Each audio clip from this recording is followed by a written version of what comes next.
Hello, I'm your moderator, Harvey Brooks, and I hope you're ready to have fun with words because it's time to play Making Word Pictures. Word pictures, perhaps something like the pictures you'll see on this screen. Images created in people's minds by words they read and hear. Today, we're concerned with word pictures that appear in the minds of our panelists. Mike Hartman, Marilyn Field, and Alan Davis. The pictures will be created by our contestants, Sally Ann Summers and Jerry Brown. Now, Jerry and Sally Ann, you know the rules and you've come prepared. You'll each present 3 short compositions to the panel. An oral composition, a composition written in school and brought here, and a composition written here before the panel. The object of the game? To use language effectively, to create vivid word pictures in our panelists' minds. We'll begin with oral compositions, and with Jerry Brown.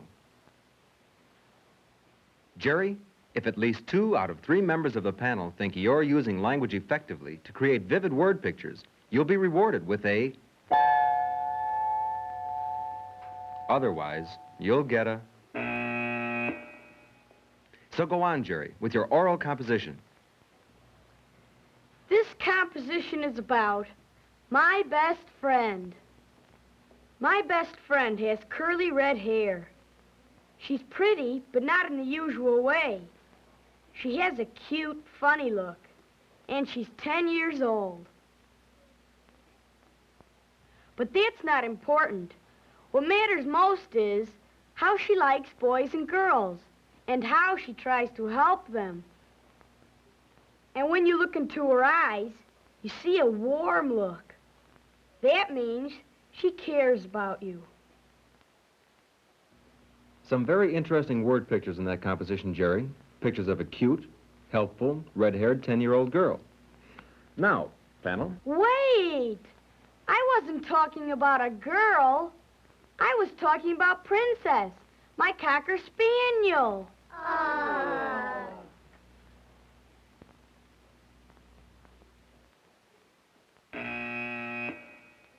What a shame. It seemed to be a pretty good composition, but there weren't enough of the right word pictures to give us the true story, that Jerry's dog was his best friend.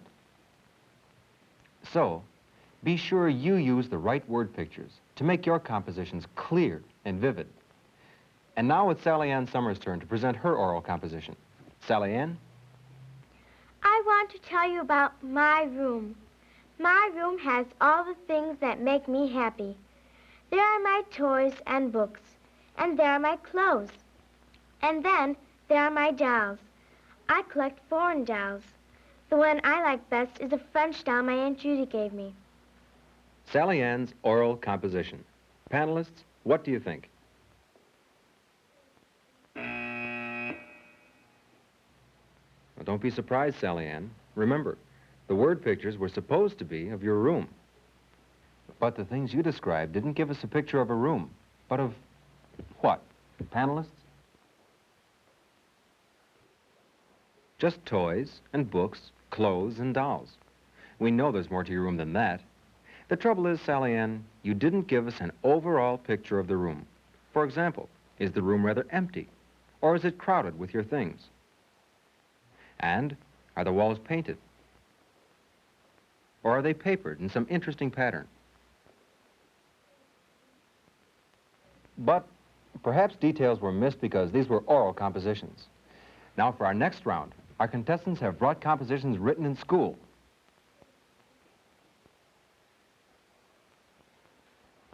We'll begin again with Jerry.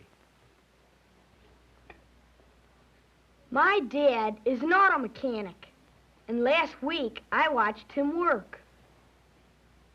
He was taking a car engine apart.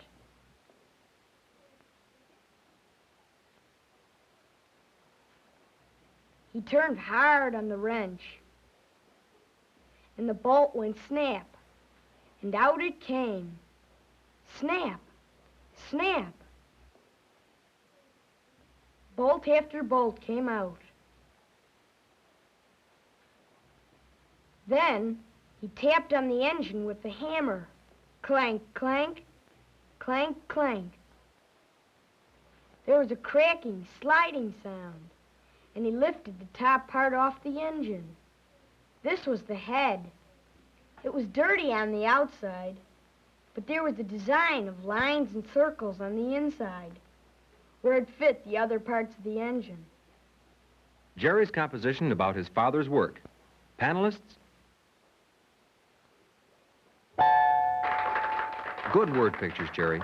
They helped us to see a lot of little things and even let us hear some interesting sounds, like snap, crack, and clank. What's more, you've noticed interesting details that help us understand what your father does. And now it's Sally Ann's turn to present a composition written in school. Sally Ann? I had a wonderful spring vacation because my mother and father and I took a plane trip to Chicago. The airport in Chicago was not just crowded, it was packed with people. In the same way, the roads were jammed with cars. And the downtown streets were busy with people on 100 different errands. How colorful the store windows in Chicago are. How freshly green the parks are. And the buildings at night, with their thousands of lights, seem to float lazily over the water of the lake. Word pictures of Chicago. Are they good ones?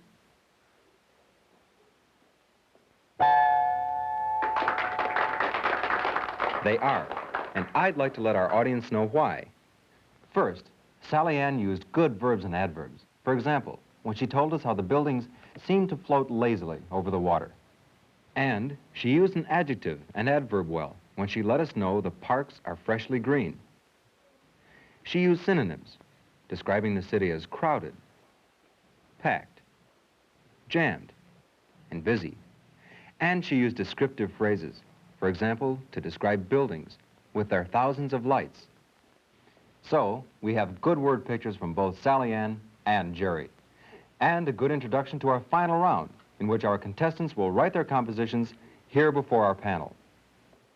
Now, this will call for skill in making word pictures, because we're asking for compositions about imaginary people living imaginary lives in imaginary places. Jerry, if you'll begin writing, I'll read your composition to the audience while the jury judges your word pictures.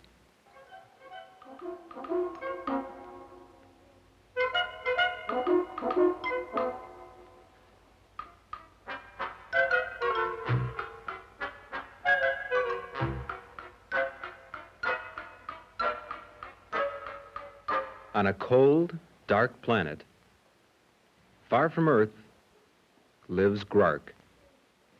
He looks a little like Earth people, but he is different. His head is like ours, but it is blank, with no eyes, nose, or mouth. Grark does not talk, but he sends his thoughts through the air.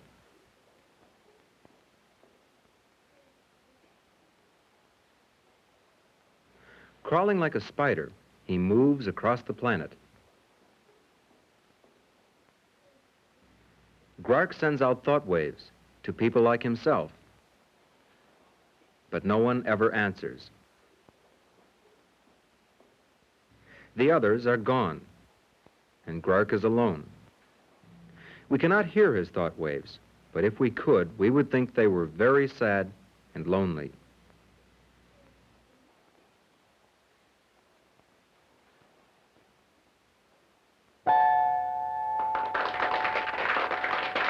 Very good. And the reason is that Jerry did not copy anyone else's images. He used his imagination. And incidentally, did you notice the similes in Jerry's composition? For example, he looks a little like Earth people. Telling us what Grark was like brought this imaginary person to life for us. Now, can Sally Ann do as well?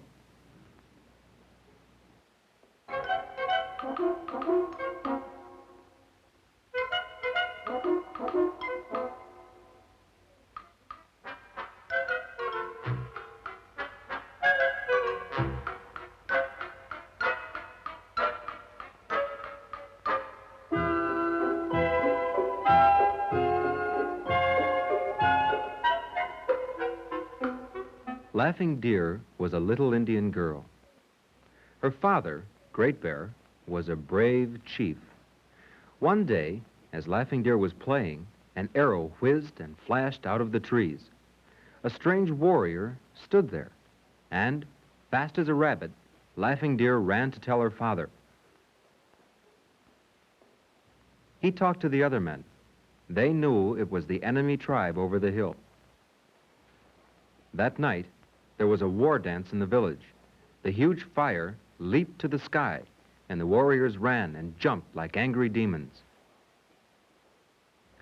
Next morning, the women and children were alone in the village, their quick hands weaving cloth and grinding corn for food. They looked over the plains, but no one was there. Then, after a long time, White Eagle, Laughing Bear's cousin, saw someone coming. It was Great Bear and the other chiefs. The other warriors would not be far behind. Laughing Deer was happy. Everything was all right.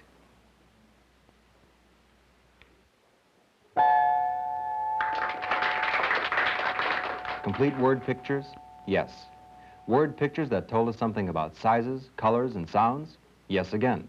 Detailed word pictures that didn't copy anyone else's images, that made vivid, clear comparisons? Yes again. And what interesting similes Sally Ann used. Laughing Deer ran fast as a rabbit. The warriors jumped like angry demons. So, our game ends in a tie, with 2 good rounds for both Sally Ann and Jerry. Of course, it's likely that neither of them has made the best word pictures in the world. But in this game, everyone is a contestant. You and everyone else in our audience. You all make word pictures when you speak and when you write. Whenever you speak to someone, or write a letter or a composition, you're playing the game of making word pictures, a game whose winnings are measured in satisfaction and fun.